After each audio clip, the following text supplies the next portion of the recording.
The envelope sat on Grace Turner's desk like a dare.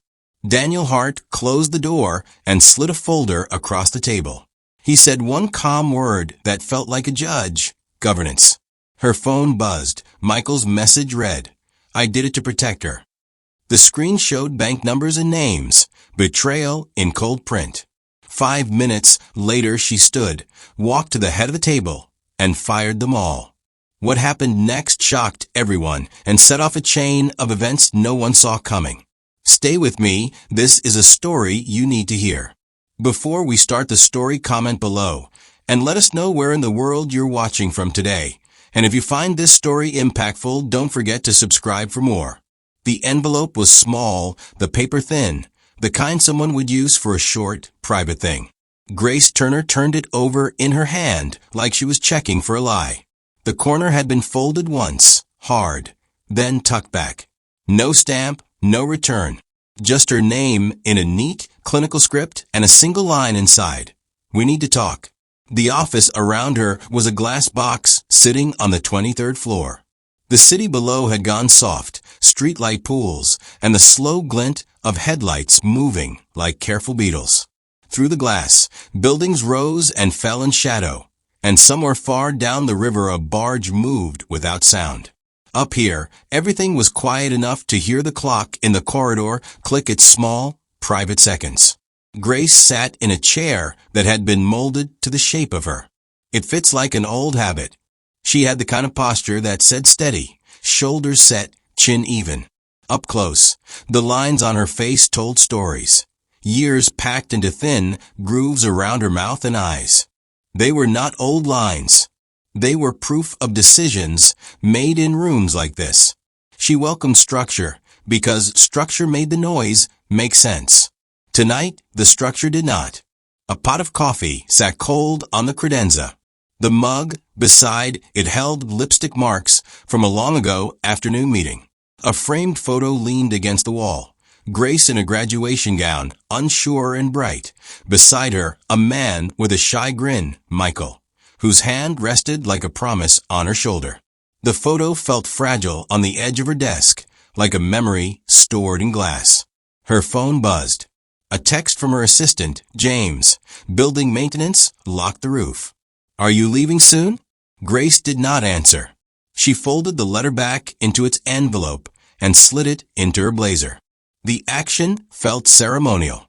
She had been good at ceremonies for years. Board meetings that began on time, press releases polished to a gleam, retirement speeches edited until they fit their audience like a glove.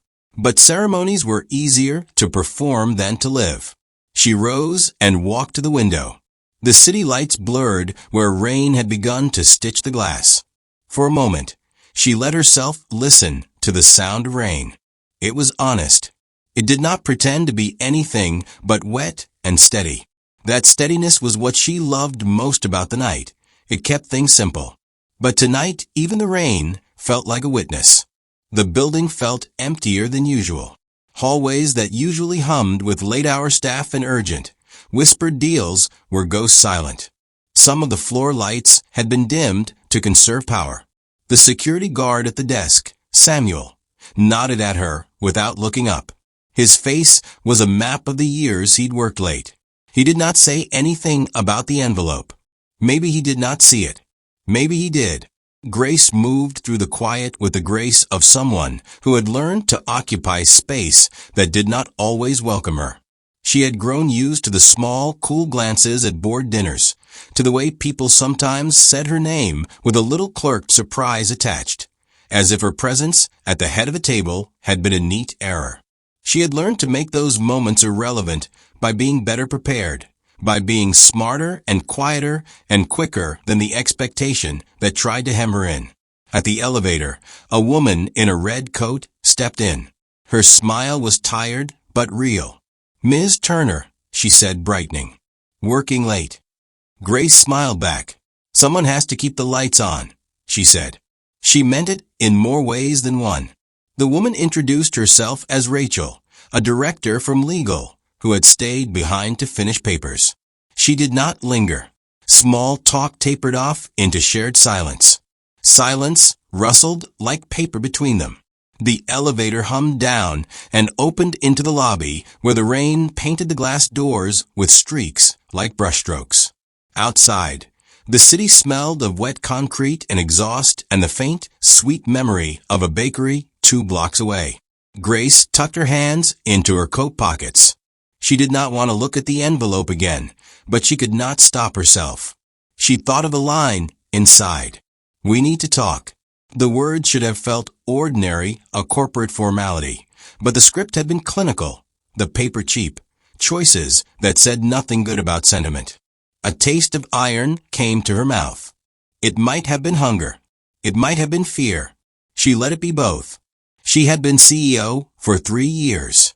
Under her leadership, the company had shifted like a ship trimming its sails. Revenue had climbed, margins had been pruned, and the staff had been reshaped with surgical, sometimes painful precision. She believed in accountability. She also believed in the truth. Those beliefs had not always sat well together. There were people who thought she was too exacting, and others who called her necessary. Board members sent her emails that began kind and ended with pressure. Investors loved figures and hated faces. Grace found a rhythm between their demands and her conscience. Some nights the rhythm broke.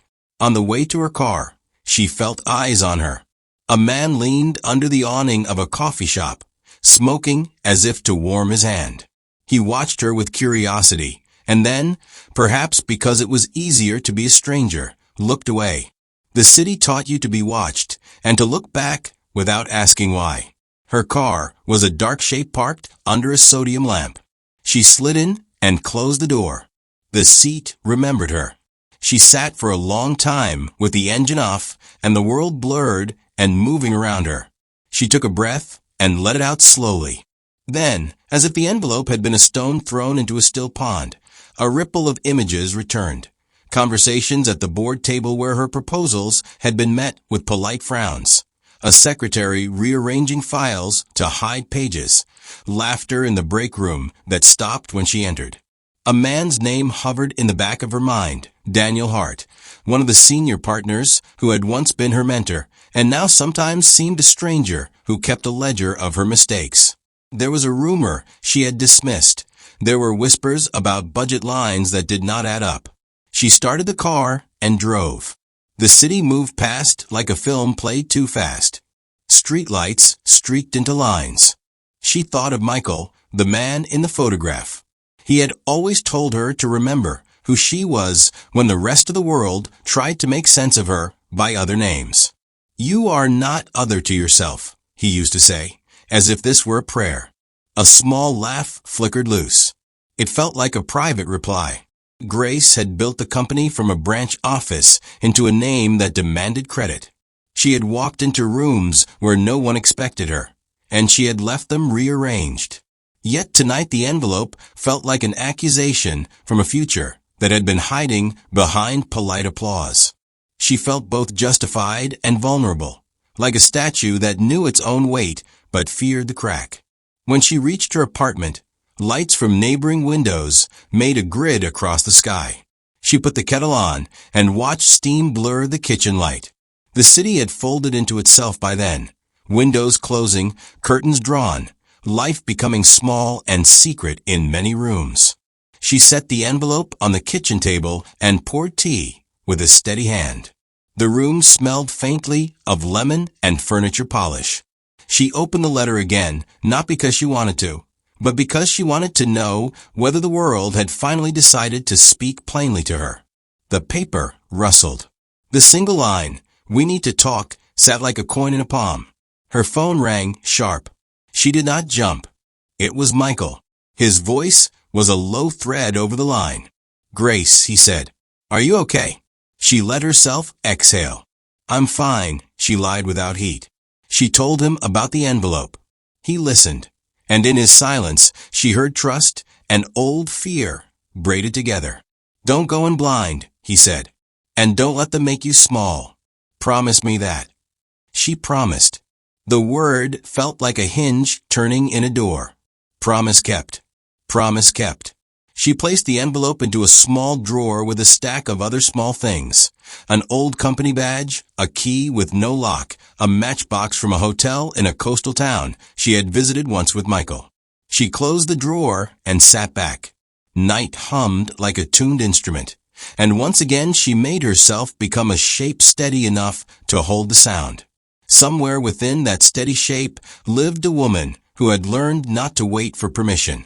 Tonight, she thought, the city taught her patience, and patience was not a weakness. It was a kind of strategy. But in another part of her heartbeat, there was a different lesson she had not yet had to use. That sometimes waiting was the only way to see who would stand beside you when the light changed. Outside, rain kept its steady time. Inside, Grace turned off the lamp and let the room fall into a pale blue shadow. She was alone for the moment, and the envelope sat like a tiny, honest thing, an invitation, a threat, a test. She breathed in the quiet, and, without deciding anything, she waited. The morning the world shifted. The city wore a thin fog like a soft apology. Grace Turner felt the chill through the window of her car before she saw it. The fog smudging the streetlights into pale coins. The river a strip of molten pewter. She had slept poorly. Dreams braided with the small, sharp sound of the envelope opening and Michael's voice telling her not to go in blind. She told herself she had kept the promise. She wore a plain navy suit, hair pulled back, the slightest crease at the corner of her mouth that was also a readiness. That readiness had a history. It was made of late nights, careful choices, and the steady accumulation of proof that she belonged where she stood. Observers would later point to the day as a hinge. They would mark the moment in minutes and emails, and the long line of faces in the boardroom. For now, the morning simply arrived and Grace walked into it with the ordinary set of small duties, reports to review, calls to make, a staff meeting at 9. She liked meetings that had maps, agendas, timed slots, people assigned to speak. Maps kept things honest. She did not notice the first small thing. A calendar invite had been moved. The subject line was the same, quarterly strategy update, but the location tag was different. Someone had quietly transferred the meeting from the oak boardroom on the 23rd floor to a glass conference room on the 17th. It was a change that could be explained a dozen ways. Scheduling conflict, construction, a preference for daylight. Grace scanned the invite and shrugged. She could not imagine a reason to worry. She would rather solve a problem than invent one. The staff greeted her with polite nods that felt edged with a kind of practiced distance. James, her assistant, approached her with a tablet in his hand. His smile was tighter than usual. "Ms. Turner," he said, "the board had a brief request. They asked if you could step into the smaller room on the 17th floor.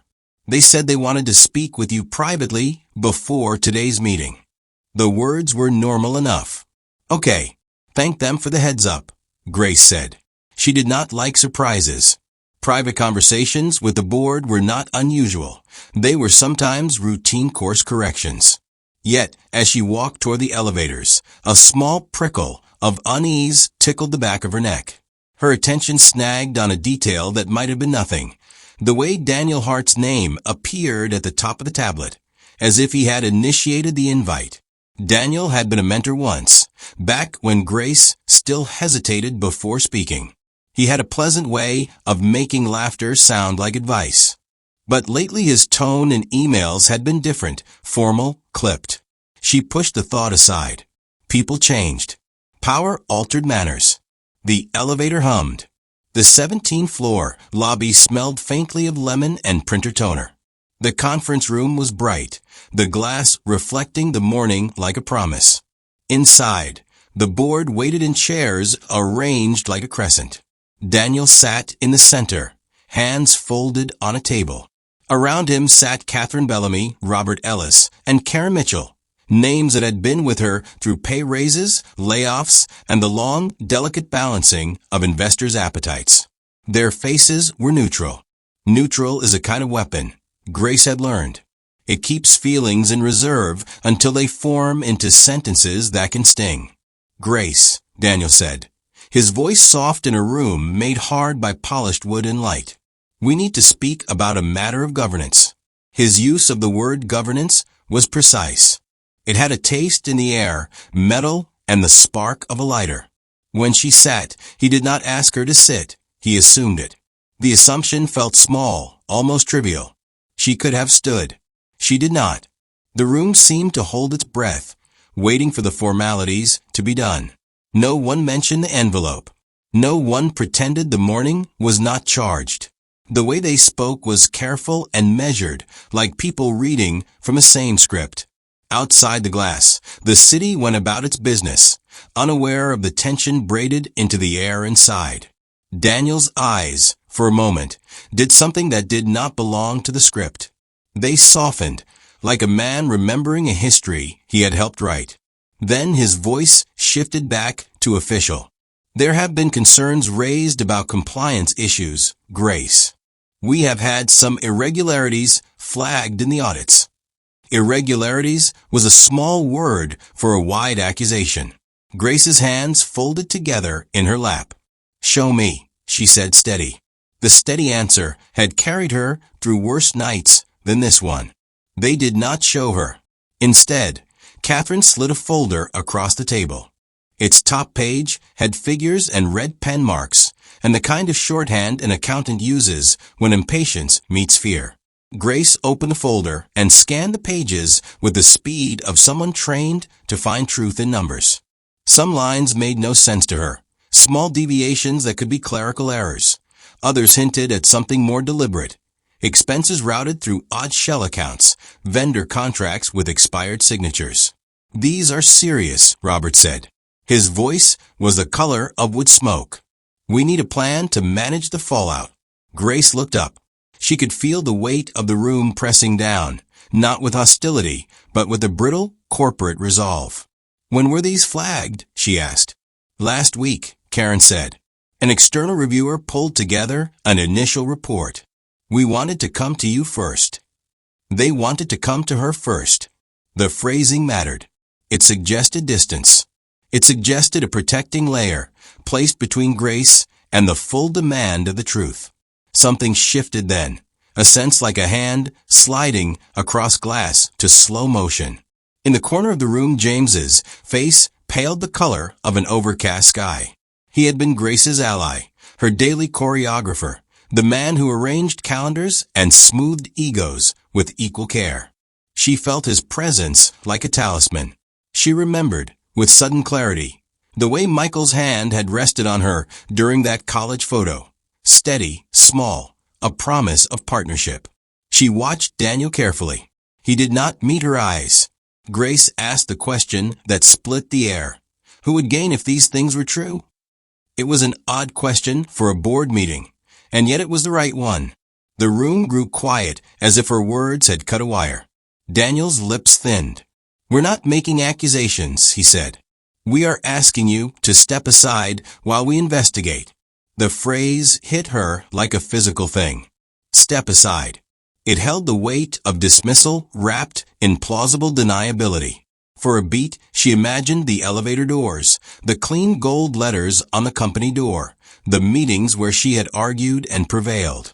Then she imagined the headlines, a CEO under investigation. She felt something else too, a small fury that rose like heat behind her ribs. She had built the company from small pieces. To be asked to wait outside felt like a denial written into the morning. Her voice was quiet when she spoke, but it bore a blade of iron. "I will not step aside from a rumor," she said. "If you have evidence, present it. If you need time to audit, do it publicly. I will not be asked to leave without seeing what you claim." That is when the room offered another small, sharp move. Karen set her palm on the folder and looked at Grace as if she were an inconvenient fact. "The board has decided something else, Grace.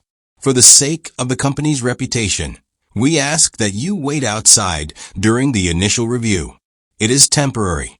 The words felt like an instruction carved in stone. Wait outside. The phrase echoed the small, private fear the envelope had stirred. It was not the board's right to ask her to wait. It was their power. They framed it as a courtesy. It read like containment. For a moment, Grace's mind split into two scenes. One where she took the folder and tore it open under lights and demanded accountability, and one where she walked out of a room and tasted the air that belonged to other people. The split lasted a breath. She thought of her promise to Michael, "Do not let them make you small." She thought of the lines on her face that told the history of her choices. She felt the warmth of her anger become a map. She stood, the chair's leather side. The room seemed to tilt for a heartbeat. "If you insist," she said, voice measured, "then make it clear that I refuse to be silenced. I will cooperate with any review, but I will not be displaced on the basis of rumor." Daniel's smile was a patient thing, like a man who had rehearsed kindness and kept the rehearsal for crisis. "We only want what is best for the company," he said. They escorted her out as if leading a guest to the coat room. The glass door closed behind her with a polite whisper. Outside the corridor, light felt too bright, too exposed. Samuel, the security guard, stood at the end and returned her nod. No one told her not to come back. No one had to. The act of being asked to wait outside had a quiet violence to it. It revealed loyalties and the absence of them. Grace walked to the window and looked down at the river where a barge cut a line through the fog. She felt suddenly small and enormous at once, like a single star among the city lights that also knew how to fall. She breathed in and let the city fill her, the mixed smells and the hum of distant traffic, the lemon-scented lobby, the steam from a truck braking at a light. She thought of betrayal not as a single event, but as a slow architecture. Decisions built over time into patterns that would finally ask her to leave. The paper folder waited on the table, behind the glass, like an accusation and a test. She had been told to wait outside. That waiting could be a trap, or it could be a stage. Either way, the morning had tipped. The world she knew had changed shape, and inside her chest, a different plan began to take a careful, cold form. They said the board wanted order. What they got, instead, was a room full of quiet earthquakes. Grace walked into the smaller conference room on the 17th floor and found a different kind of light, clean and clinical, as if someone had scrubbed the day's color away. The table held cups of coffee gone cold, a tray of half-eaten pastries, and a mute laptop that seemed to be waiting for permission to speak. Around it, the faces that had been her companions and challengers for years settled into a choreography of civility. James stood by the window, hands folded, the tablet still tucked under his arm. He looked 30 and 10 at once, young enough to still hope, old enough to know the cost of hope in that building. He had been with Grace through the small cruelties of corporate life, an obituary left unsent, a birthday cake eaten at midnight in a press room, a carefully worded apology drafted and redrafted until it stopped meaning anything. He was loyal in the way that people are loyal when they imagine their fate is tied to someone else's steadiness. "Ms. Turner," he said, voice a little too bright. "Someone from Investor Relations called this morning." He stopped, swallowed, then looked at the floor as if the floor might tell him the next truth. He had a face that did not like conflict. That might have been why he looked guilty now, when the guilty thing might just be fear. If you listened with your heart, you could hear his fear like a small thing under glass. If you listened like an archivist, you would have noticed the bruises in his emails, a forwarded message, a line of text moved without annotation. Small acts leave small tracks. The human ear mistakes them for silence until the crack grows. Michael arrived mid-morning. He always had the same way of stepping into a room, slowly, as if taking measure of it, before he decided how much of himself to give. He took Grace's hand with the gentle bluntness of someone who had learned love in practical terms. Cooking, paying bills, staying up when the nightmare started. His eyes held the steady warmth of a hearth. He had told her not to let them make her small. He had not said, "Do not trust everyone who smiles." He had not had to. "Whatever they say," Michael whispered when they ducked into a hallway, "remember we have roots. Don't let them pull you out without proving a thing." Grace believed him. She wanted to. she felt the promise of his grip, like a band around the heart. He was a comfort she could depend on. Yet in the lines that framed his mouth, there was a shadow she hadn't named. The late-night calls he took in the other room. The sudden silences after messages from someone Grace had never met. They had been small mysteries she had let rest, because love had its allowances. For now, those allowances hummed like wires. Catherine Bellamy's smile was all polish and perfectly cut intentions. She moved as if the world had been taught to obey her ordering voice. Catherine offered sympathy in soft syllables and a readiness to help that came with a ledger in the margin. "We must be careful," she said, leaning forward. "This is not a time for rash decisions." There was warmth in her tone and a calculation beneath it. People like Catherine had long memories for opportunity. She watched the room like a chess player with a clear plan of pawns and knights. Her loyalty was transactional, useful when it bought influence, withdrawn when it bought risk. Robert Ellis, the kind of man who smelled faintly of tobacco and old leather, kept his hands clasped over the table. He had been the voice of market logic for years, numbers, margins, reasons. He was not unkind. He was not cruel. He was resolute. "We cannot let this damage linger," he said.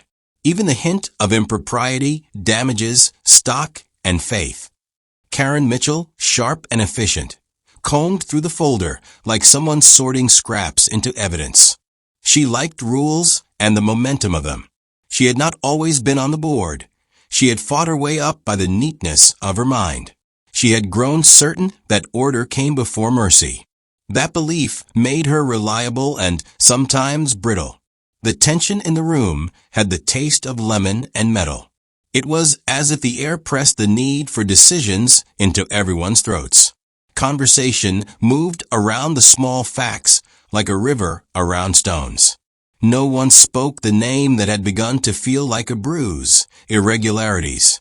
They said compliance and governance and review. They used phrases designed to keep a public face while their private faces clenched. Grace listened. Her skin prickled with questions that felt like small knives. She began to notice the little things that had gone unseen. A calendar invite moved without her notice. A vendor named in a hastily closed email. James's tablet opened to a message that had been forwarded twice. Her training taught her to find patterns. Her life had taught her to read people. "Who brought the external review?" she asked at last. Daniel Hart looked at her with a politeness practiced over years. "An independent firm," he said.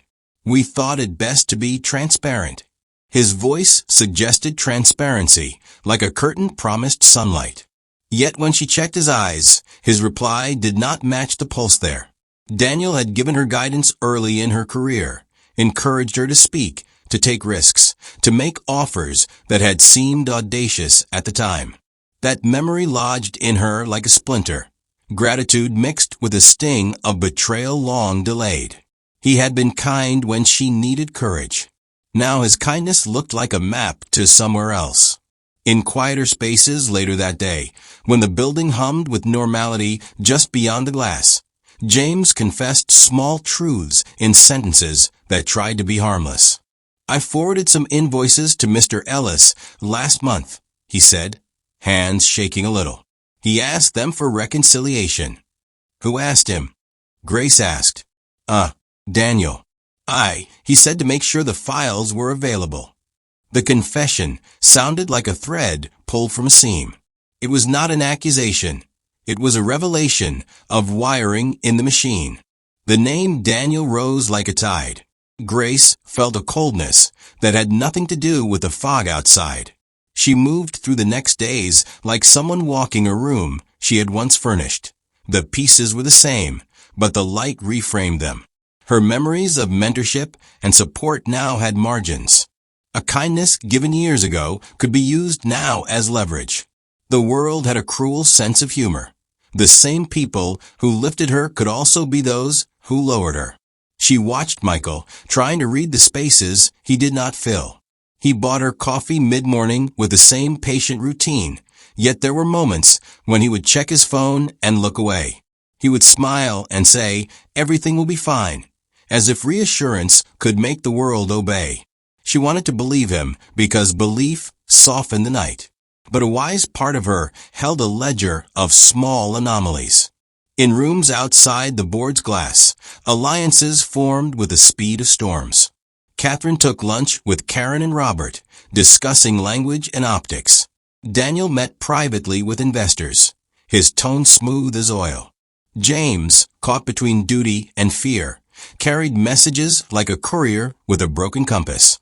Even Samuel, the security guard, who had spent years noticing the comings and goings of human vulnerability, began to pay attention to faces he had always let pass. The more Grace watched, the more pattern emerged. People who had once complimented her history now kept distance. Their loyalty had rules. It extended when it paid. It retracted when it threatened. That knowledge hurt like a bruise. It was not merely losing power. It was discovering that the foundation under her feet had been composed of different stones than she'd imagined. Yet not all was shadow.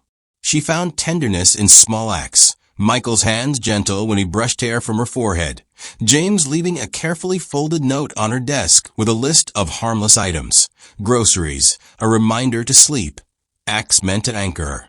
Samuel, with his worn jacket and slow smile, brought her a cup of strong coffee at dawn and said nothing, but, in his silence, gave a kind witness. The dual truth of the world had become clear. People were both a harbor and a hazard. The same smile that steadied could also steer. Grace's mind, trained to read both numbers and hearts, began to keep two ledgers, one of facts and one of feeling. Each time she checked the latter, a small alarm sounded. At night she sat with Michael and let the dark press close. He would hold her and whisper small histories, stories about his childhood, about a bar where he once lost money and found a friend, about his mother's laugh. Those stories built a world that trusted him. But even as she listened, she felt a quiet question rise like steam from a kettle. Could kindness be both innocent and useful? Could a past of warmth be a cover for other allegiances? She began to understand that betrayal, if it came, would not arrive with a knife and a shout. It would come with a polite email, with a calendar change, with a forwarded invoice and a half smile. It would come wrapped in the language of governance, with the weight of procedure behind it. This was the new truth of the building. People carried the power to steady and to fracture, often in the same breath. Grace felt the room of her life rearrange itself around this knowledge. She was no longer wholly surprised by the idea that someone she loved might be uneven in loyalty, or that someone she trusted might be working another ledger. The world had become a ledger she could read, and the reading gave her both clarity and dread. For now, she held close what she could, the facts she could prove, the hands that touched her in honesty, and the quiet determination that had always been the backbone of her choices. The rest, smiles, lunches, midnight calls, would wait to show their true shape. Grace found the card by accident, slipped between the pages of a planner James had left on her kitchen table that morning. It was small, matte black, the kind of card people used when they wanted to look important without leaving a trail. On it, a name she did not know, Lockwood and Stern. Below that, an email, ryan.lockwood@ls-consult.com. The corner of the card was bent the way a secret gets worn from being handled. She should have tossed it into the drawer with the other small things, the old badge, the matchbox, the envelope that had started the week. Instead, she folded it and carried it to the sink, where the kettle hissed like something trying to speak. Her hands felt heavy, like they belonged to someone else. The house was quiet. Michael was at work, or he had left early. She could not remember. The rain had started again, thin and patient, the steady stitch of the city that had been her companion for weeks. Her phone buzzed. It was James. He said he would stop by with some documents. He arrived breathless, a little pale, eyes rimmed with the tired red of someone who had lost sleep to waiting. He moved like a man carrying a secret he had not yet decided to bury. "Ms. Turner," he said, and then corrected himself. "Grace." He put a folder on the table and sat opposite her, as if the two of them were about to be examined. "James," she said. "What is it?" He did not start with the small things. He started like a man opening a window in winter. He stopped looking away. His voice came out thin. "I found some emails on Daniel's server. They were forwarded to me by mistake." The sentence landed with the dull thud of a box closing. Grace allowed the room a second to rearrange itself around the sound. "Forwarded to you by mistake." Someone, he shook his head. "No. It looked like they were meant for someone else. But Mr. Hart's assistant sent a compressed file to the reconciliation team. I opened it to check an invoice. I wasn't supposed to. I know that. I shouldn't have, but I did." Grace felt a familiar burn of anger that came when someone confessed a small rule break in order to reveal a bigger one. She told herself to be careful. Her life, lately, required carefulness like a currency.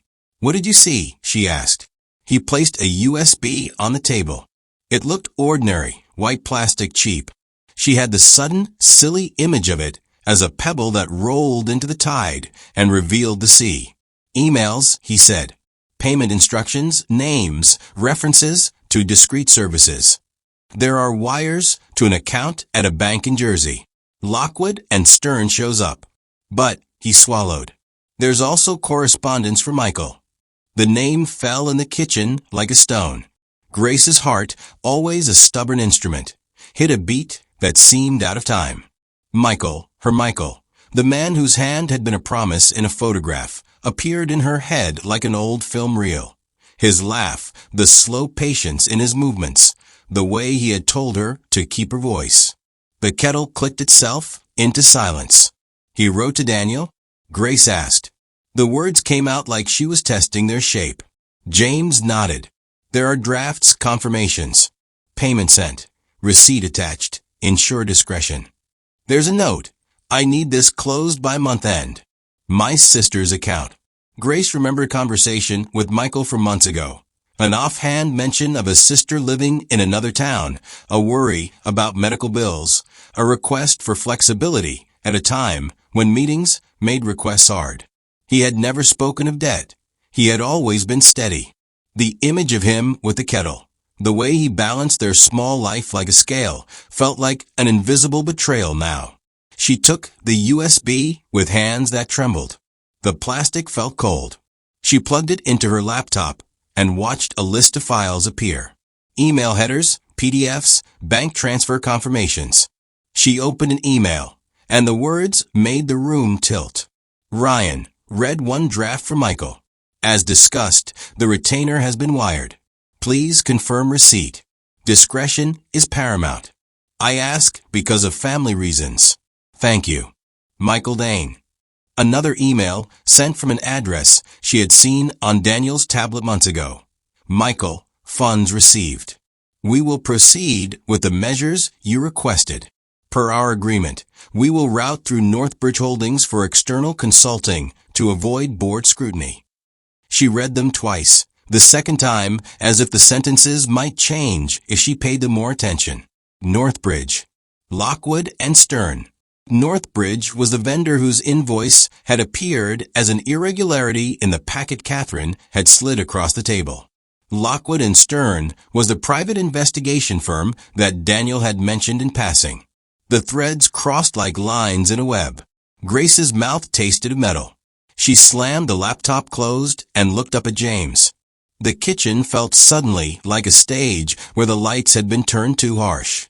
Why would Michael be sending money to them? She asked.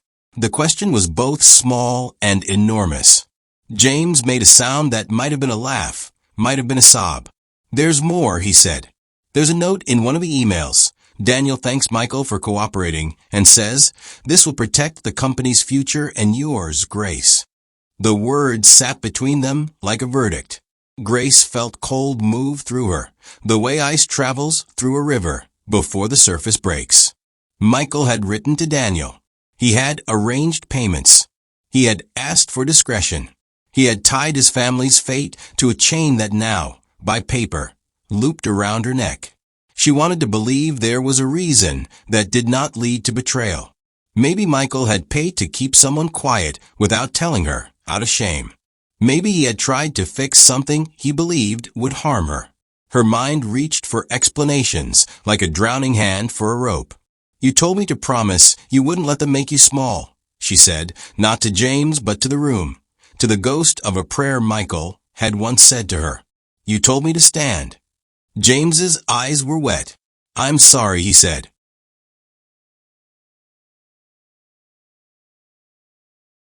"I should have told you. I should have." The door opened then, and Michael stood there, rain dotted on his coat, hair flat from the drizzle. He looked small in the doorway, like a man who had run and then stopped because the air had changed too much. His face was raw. For a moment, there was silence, so thick it made the walls lean in. "Grace," he said. His voice was a thin wire. "I can explain." She wanted first to understand why he had lied, why the small silences had become business arrangements. She wanted him to say it had been necessary and that everything was fixed. But when she looked at him, she saw the way his hands shook. He set the umbrella in the stand and stepped toward the table as if the kitchen itself were a place of reckoning. "I tried to handle it," he said. He sat across from her and looked at James as if asking for permission to speak. "My sister, Lydia, she needed help. I thought I could get a loan, but the bank, she couldn't get a loan without a guarantor." His breath caught. "I didn't know how to tell you. I thought if I could make a small payment to get her back on her feet, if I could keep her safe, then I could tell you once it was done." Grace had known him for years. She had known the small, careful ways he had loved her. But she had not known this. The secret had been a wedge between them that had slowly widened. "Why Daniel?" she asked, and the question sounded like a child's and like a sword at once. Michael closed his eyes. He said he could help, quietly. He said he knew people. He said it would be handled in a way that would never touch the company's books. He promised discretion and that no one would be harmed. "I thought he was a friend. I thought." "And Northbridge," James interrupted softly. "That vendor, payments went through them." Michael looked at James and then at Grace. "I thought it was a small risk. I thought I could control it. I didn't want you to worry, Grace. I wanted to protect you and her." Grace's world, built out of long, steady decisions, threw up a tiny, violent storm. The man she trusted had negotiated with a man who now sat at the head of a board, asking her to wait outside. The chain was not simple. Michael's fear, Daniel's offer, the payments routed through the vendor, seemingly to protect a sister, had created the very irregularities that now threatened Grace. Betrayal is a quiet word until it becomes a room. Grace felt it everywhere. In the bruise behind her ribs, in the photograph on the credenza, in the way her promise to Michael felt both kept and broken. She looked at him, at James, and at the USB that had dissolved the evening into truth. "Did you ever think," she said, voice low and precise, "to tell me? Let me make the decision with you." Michael's face split like someone trying to hold a smile through a storm. "I thought I was protecting you," he said. "I thought I was protecting us. I was wrong. I am so sorry." Grace wanted to see the world rearrange itself into forgiveness, into a plan. She wanted to hold him and to shake him and to know whether his mistake could be fixed. For the first time since the envelope had arrived, she felt the rawness of the choice before her.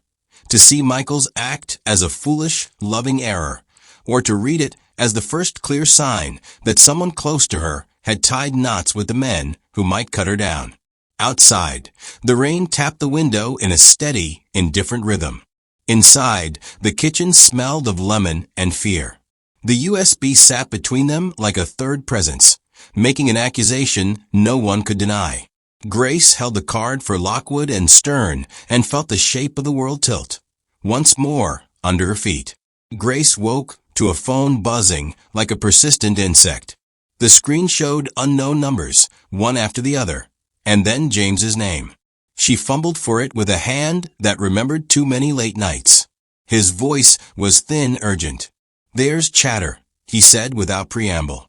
Someone on a forum posted an anonymous tip about irregular payments. An intern screen grabbed a vendor list, and someone's been resharing it. Investors are calling. PR wants to know if we'll comment. Grace sat up and let the room collect itself around her. The kettle clicked on its own beside the bed. Morning light found the dust on the windowsill and painted it gold. For a moment, she imagined simply walking out and letting the rumor sink where rumor belonged, into the noise of the city. Then she thought of a folder, the USB, the email with Michael's name on it. The rumor was not a rumor. It was a flame, and flames found wood. "Keep me a step ahead," she said. "Who posted it?" James hesitated. An anonymous account. But someone in investor relations forwarded a private note to a public channel. It spread fast. "They're asking if the board is investigating, and Grace." They tied it to a personal payment trail. Her stomach tightened. The thought of her family name in headlines felt like the cold wind that follows an open door. She dressed quickly, the fabric of her suit feeling both armor and prison. At breakfast, Michael made tea with the same careful patience, but his hands shook when he poured. He watched her like a man who had taught himself to measure each moment so it would not topple. "We can control this," he said. "We can explain. I will tell them everything if you want me to." Grace put the cup down hard enough it rang. She did not want his protection. She needed truth, clear and sharp. Yet she had always believed in the small ways he steadied her. The choice now felt raw. To expose him and risk destroying the man who had been the center of her life, or to shield him and risk everything she had built. At the office, the building smelled of coffee and worry. Security monitors ran in the hallway like eyes that never blinked. Samuel nodded at her with a face carefully blank. "There's increased foot traffic in the lobby," he said. Reporters asked to pan the entrance. A camera on level 17 glitched last night. A camera glitch. The words lodged like a pebble. Has someone wanted to erase movement? She thought back to the calendar change, the moved meeting, the oddities James had described. Things that had seemed small now threaded into a pattern that made a crown of pins. The board called an emergency meeting. Daniel's voice was calm on the speakerphone, like a man reciting a script he had learned to trust. Catherine insisted on private counsel. Robert demanded a public statement to reassure investors. Karen recommended freezing selected accounts until audit teams could finish. Each suggestion felt like a curtain being drawn, each more constraining than the last. Grace listened and measured. Every recommendation pushed toward containment that would, in practice, sideline her authority. Freezing accounts might stop a leak, but it would also signal to the market that leadership had problems. A public statement that admitted an investigation would feed the rumor mill. Nothing seemed clean. "You should recuse yourself," Daniel said finally, the phrase soft and decisive. "It's customary. Recuse yourself." The words were surgical. They cut the procedure into herself. If she recused herself, narrative would claim her as the subject, not the voice. She pictured headlines already. CEO steps aside amid probe. Her breath went shallow. "You want me to step aside," she said. "You want me to be both a subject and a spectator." "We want stability," Daniel answered. "For the company." Stability, Daniel liked to say, was a code for control. Grace felt a quickness under her skin, anger like a low drum. She remembered small betrayals as a map, the moved invite, the anonymous card, the payments. She felt suddenly like an actor told to leave mid-play while the critics rearranged the set. Outside, a man with a camera waited under the awning, rain-damp hair plastered to his forehead. He took a single photo as she passed and then ducked away like a creature that had done its business and returned to the dark. The public had teeth that were mostly appetite. Once fed, they wanted more. Michael pressed his hand to her back in the corridor. "If you step away, I'll go public with everything," he whispered. "I will tell them I made payments. I'll say I was ashamed that I acted alone." The offer sounded noble and recklessly simple. If he told the truth, wouldn't that end the rumor and spare her position? Grace knew the law of small things. Even truth can wound. A confession might close one door and blow open another. It might not save the company. It might shatter its stock, its partners, and the trust of people who work for them. Do you understand what that will do? She asked. It won't only hurt us. It will hurt Lydia, your sister. It will put her name in the mud. Michael's jaw tightened. I didn't think about that. I thought. You thought you could handle it, she finished for him. The phrase carried both accusation and understanding. She loved him. That made the stakes heavier, not lighter.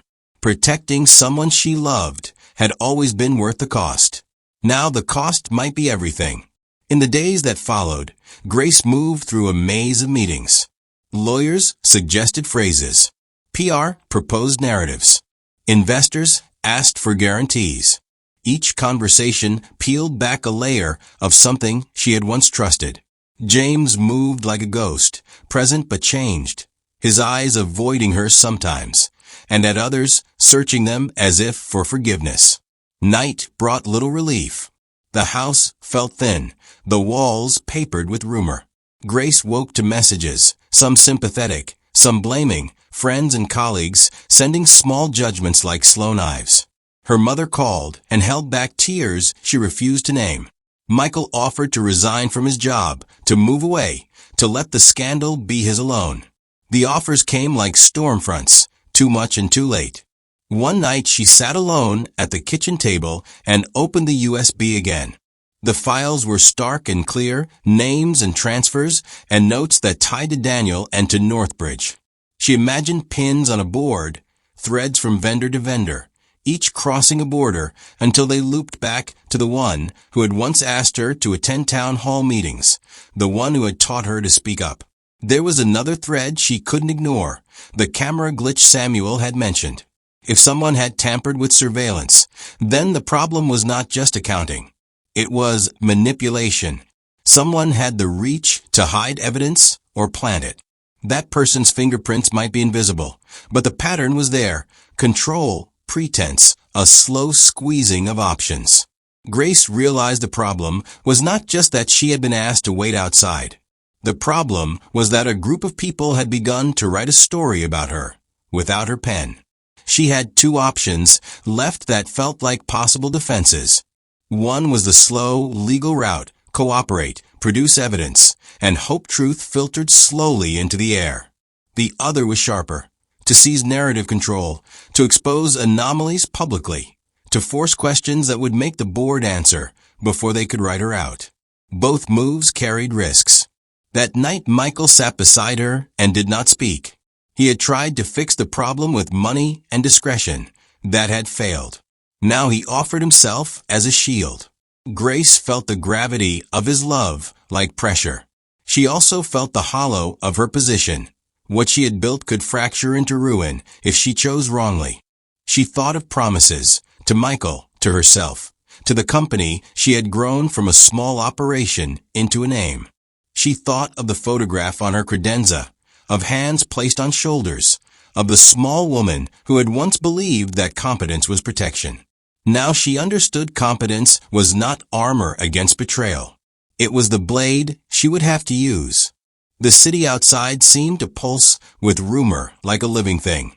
Grace kept her hands folded on her lap, and for the first time since the envelope had arrived, let herself consider what it would mean to fight not only with facts, but with strategy. Waiting outside could be an order, or it could be a stage upon which she would choose, deliberately, to act. The decision lay like a hot coal in her palm, and she knew the next move would shape not only her fate, but the future of everyone who trusted the name Turner. They called the meeting for noon, in the same glass room where polite sentences had once slid like knives. The light that day was hard, winter sun stripped of warmth, throwing sharp rectangles across the table. Outside, the city moved in a hurry. Inside, everything slowed until it felt like a held breath. Grace walked in with evidence in her bag and a plan in her head.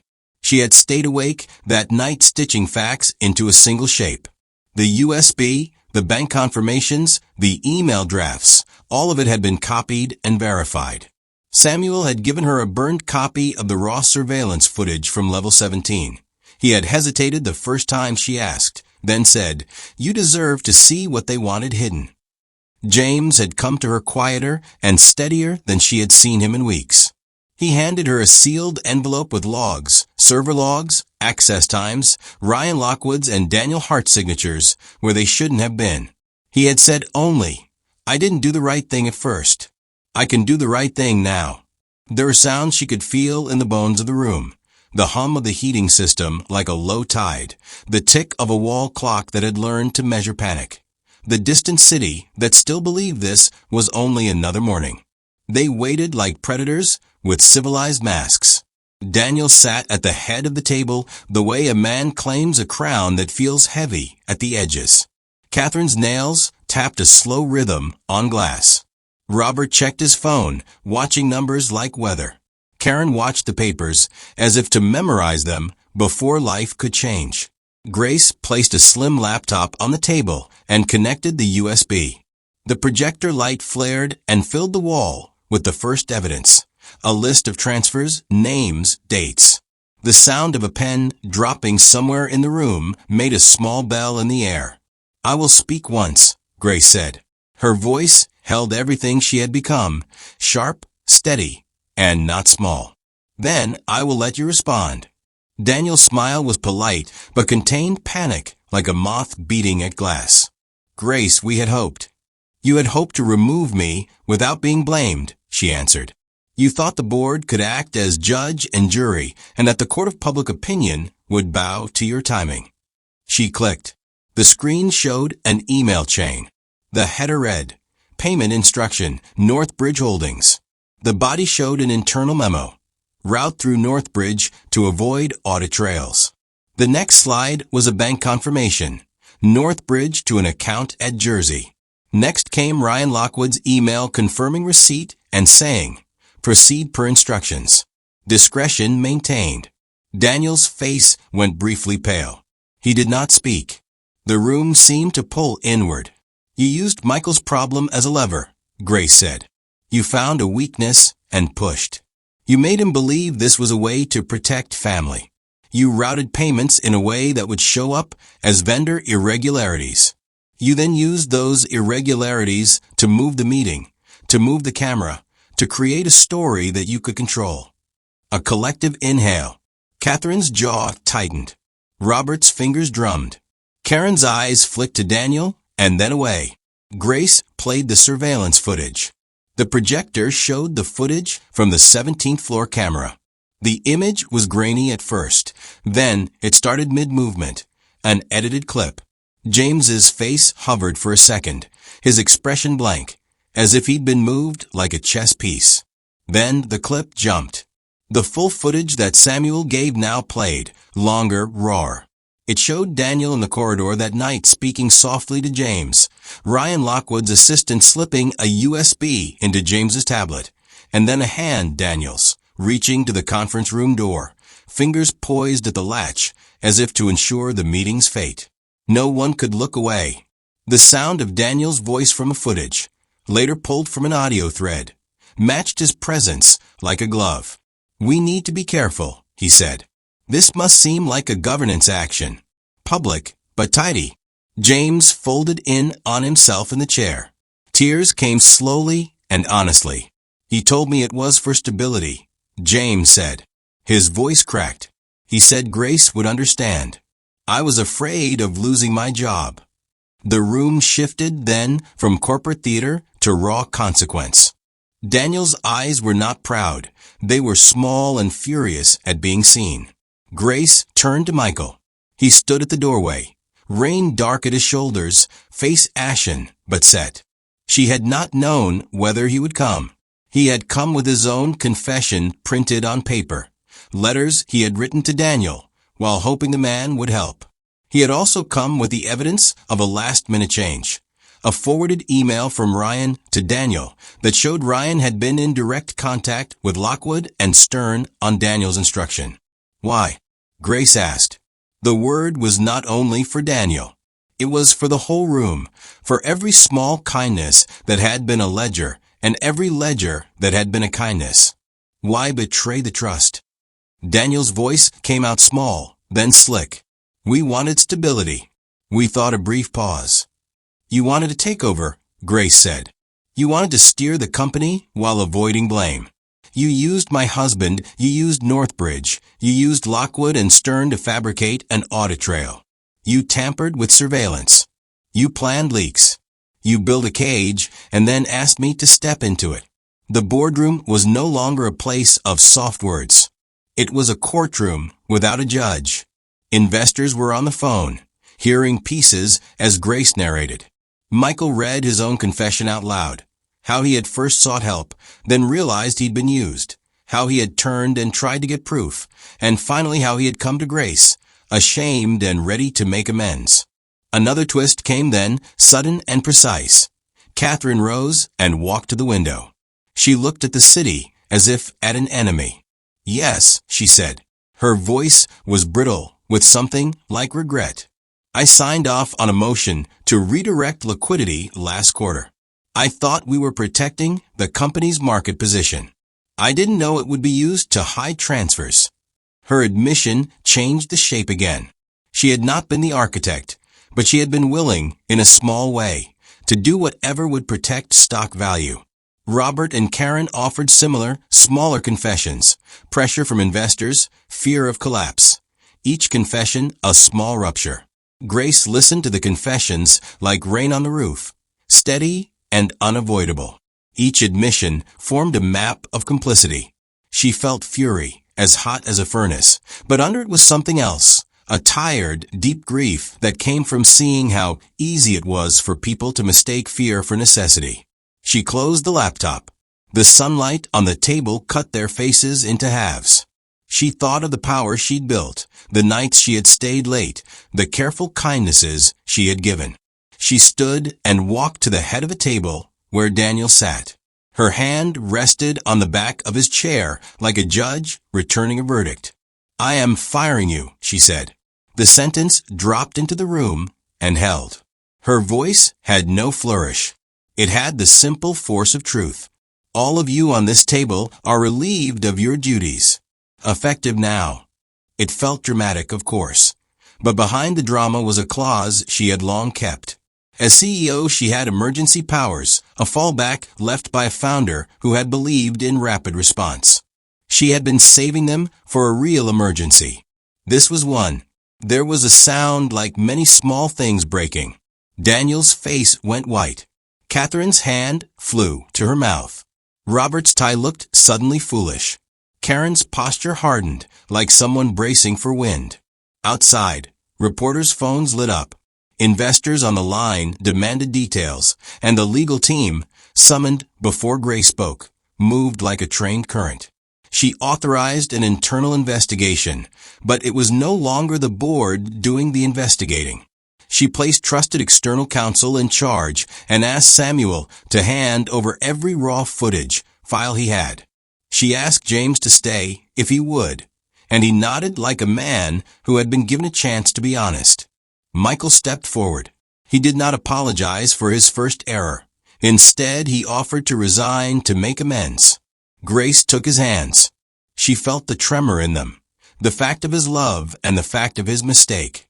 For a moment, she thought of the photograph on her desk, of hands poised like promises.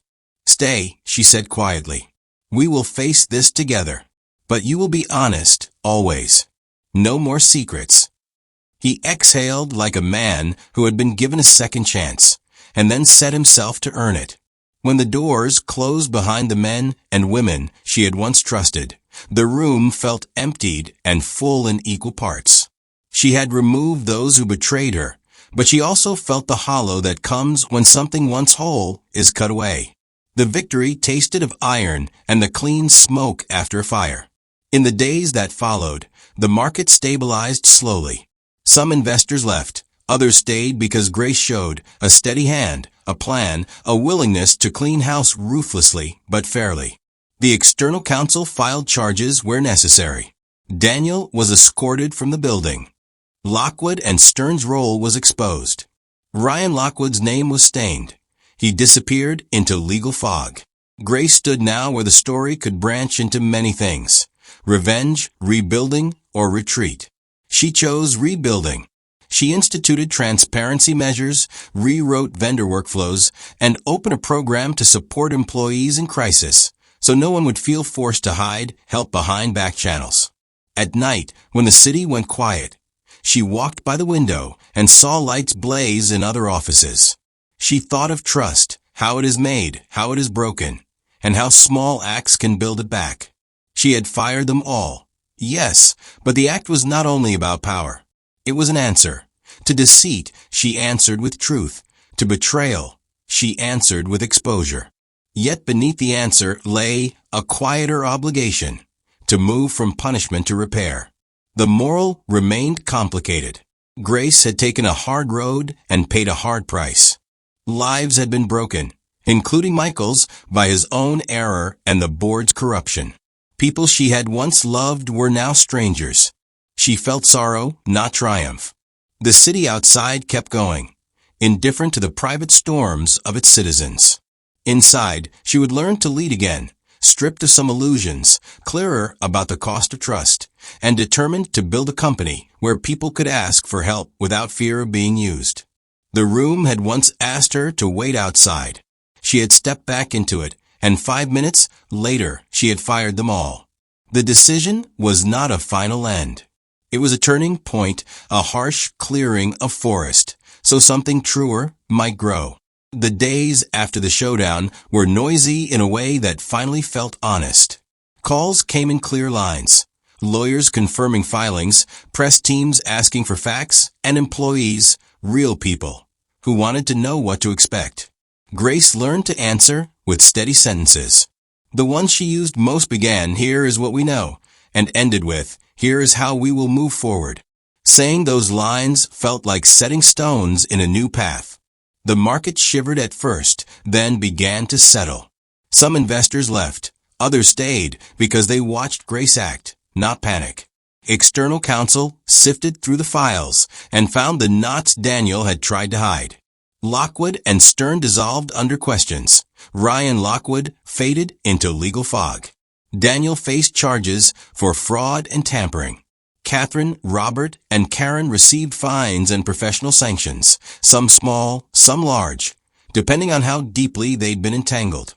The law moved in its slow, clumsy way, and Grace watched from a careful distance, making sure her company cooperated fully. Justice is never clean, she learned. It is often a series of compromises that aim for truth but leave scabs behind. At work, she changed more than faces. Vendor workflows were rewritten from the ground up. Every line of approval required more transparency. An internal support fund was created. Employees could apply for discreet help for emergencies without fear of exposure. A whistleblower hotline was implemented with true independence. Samuel was promoted to a role overseeing security integrity. James stayed. His remorse was real, and he volunteered for a new compliance role so he could help prevent the errors he'd made. His hands shook less as the weeks passed. Michael, after much discussion, chose to remain too. He offered his resignation as penance, and then rescinded it when Grace refused to accept a sacrifice that would not repair the real harm. He agreed to full transparency. All his actions laid open, and counseling arranged for Lydia where needed. He worked quietly to make amends, and for the first time, he welcomed Grace's rules about honesty. Grace watched these changes with a mixed heart. There was relief, real, warm relief, when old vendor contract was cleaned and a frightened employee received help for medical bills without shame. There was also a long, low sorrow that did not leave. She had fired people she had once trusted. She had watched faces, she'd shared meetings, would now carry avoidance or bitterness. Firing had been necessary. It was also a cutting away. The act did not feel like revenge. It felt surgical and sad. At night, she sometimes sat by the window and watched the city breathe. The rain came on some evenings, steady and cleansing, and on others the skyline was dry and bright. The photograph on her desk, the one where Michael's hand rested lightly on her shoulder, remained there. It no longer felt fragile. It felt like evidence that people carry their goodness and their mistakes in the same body. She kept it not as proof of what was lost, but as a reminder of what she had chosen to hold on to. She thought often of motive, the human heart behind the ledger. The board's betrayals had not sprung from pure malice, but often from fear and habit. Catherine had acted out of a fear for market collapse, Robert from a devotion to numbers that had blinded him to ethics, Karen from a hard certainty that order saved value. None of these excuses erased harm, but seeing their fear allowed Grace to temper justice with a measure of mercy when appropriate. Where willful fraud had been plain, she pushed for prosecution. Where panic had led to bad choices, she favored sanctions and education. Leadership, she decided, meant calibrating between consequences and repair. Michael's betrayal, if it could be called that, was the most painful. He had hidden money in secret, believing he protected her and his sister. In doing so, he became a part of the problem. Grace loved him. That complicated everything. She could have walked away, taken a hard line of punishment, and forced him into exile. Instead, she chose a different painful practice, full honesty, accountability, and rebuilding trust day by day. He volunteered for oversight, for public explanations, and for anything that would make their life transparent. She forgave him in concrete ways, by keeping him. But she did not forget. Forgiveness, she realized, does not erase the past. It creates a new future that tends both the wounded and the truth. There were other small moments that marked the healing. Lydia received help and a medical plan that lifted her out of immediate crisis. An employee whose life had been quietly strained for months found shelter through the support fund. James, who had once forwarded an email without asking why, later stood in a town hall and spoke about how easy it is to let fear rout your choices. He apologized and explained what he had learned. People nodded. Some left. Some stayed. The quietest change was inside Grace herself. Power had once felt like a set of tools. Leverage, a voice, the capacity to decide. Now she felt it as a responsibility pressed like a hand to her chest. She thought of the envelope that had started everything. The small, cold thing that had asked her to move, and of the black card that had led her to the rest of the truth. Those objects now lived in a drawer she rarely opened. They were not talismans of victory. They were reminders that small things can tilt entire buildings. In private, Grace sometimes asked whether she had been too swift when she fired the board. Had she allowed anger to make a final cut before all facts were in? She discussed this with counsel and friends and listened to arguments on both sides. Her conclusion was not neat. She had acted on clear evidence and in the interest of the company's integrity. But she also saw how easy it is for a leader's decisive action to blur into personal triumph. That danger made her wary. Power without reflection becomes another form of harm. She decided to keep a council of advisors to question her choices in the future. She would gather disagreement intentionally. The final reflection that lodged with her was simple and hard. Trust broken is not always trust lost forever. Repaired trust looks different. It looks like rules and transparency and boundaries learned anew. It looks like people asking for help without fear of being weaponized. It looks like a company that learns from its worst choices so that fewer people are forced into secret. Months later, the building hummed with normal work again. There were new faces and some old ones who returned with cautious smiles. Grace walked through the hallways and paused at the 17th floor, where light fell in a long rectangle early in the morning. She remembered the day she had been told to wait outside, how small she had felt in that corridor. She also remembered how she had stepped back in and reclaimed the stage of her life. She had fired them all, an action both blunt and necessary. But what followed mattered more than the firing itself. She spent her nights not plotting revenge, but planning repair. She set up education programs so managers could better handle employees in crisis. She mandated transparent vendor audits. She made room in the company's budget for mercy in the form of support. She kept accountability as an iron standard and compassion as a daily practice. One evening, as rain stitched the city in soft threads, Michael and Grace stood at the window and watched lights blink on floor by floor. They did not reach for each other immediately. They had learned to let honesty be their first touch. Then Michael slipped his hand into hers. It was small, steady, real. They did not pretend the past had vanished. They made space for sorrow and for work and for slow, deliberate repair. Grace understood, finally, that endings are rarely clean. They are lists of small beginnings sewn together. Policies, apologies, funds, conversations that do not end in tidy forgiveness, but in a commitment to do better. She had chosen to answer betrayal with both exposure and renewal. The cost had been high. The lesson was clear. Leadership demands both courage to act and humility to repair.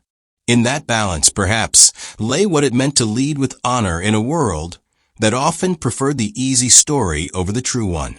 So, tell me, if you were in his shoes, mocked and underestimated, would you have revealed your success or walked away in silence? Drop your thoughts in the comments and don't forget to subscribe for more stories that flip the script on arrogance.